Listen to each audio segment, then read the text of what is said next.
এর আলোচনার বিষয়বস্তু হচ্ছে যে অর্থ সমস্যা কর্মে বাধা।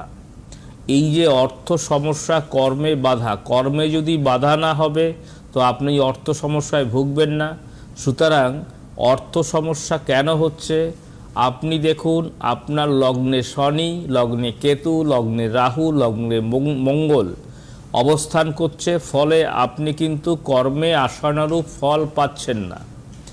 যাদের অর্থ সমস্যায় ভুগছেন, অর্থ দেনা ঋণ হয়ে যাচ্ছেন, আপনি দেখুন লগ্নপতি অষ্টমে অবস্থান করছে, অষ্টমে শনি এবং কেতু অবস্থান করছে, ফলে আপনি কিন্তু অর্থ দেনায় জর্জরিত হচ্ছেন, কর্ম সাকসেস হচ্ছে না, কর্ম থেকে চ্যুত হচ্ছেন, অর্থাৎ অনেকের চাকরি চলে যাচ্ছে, অনেকের কর্ম হয়ে চলে যাচ্ছে। সুতরাং আর একটি কথা হচ্ছে, যাদের অষ্টমপতি দ্বাদশে অবস্থান করেছে সেখানে যদি মঙ্গলযুক্ত রাহু অবস্থান করে তাহলেও কিন্তু সেখানে কিন্তু অর্থ সমস্যায় ভুগবেন।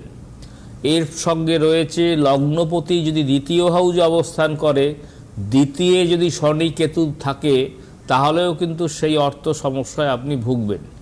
এতগুলি যোগ, এছাড়া কালসর্প দোষ, বীর্যোগ, সাড়ে সাতি, ভৌতিক যোগ, গুরুচণ্ডালী দোষ, দারিদ্র দোষ, এই সমস্ত মাঙ্গলিক এই সমস্ত দোষ যদি থাকে সেখানেও কিন্তু ভেরি করে আপনার জীবনে সেই সমস্ত সমস্যা কিন্তু অনুধাবন করতে হবে।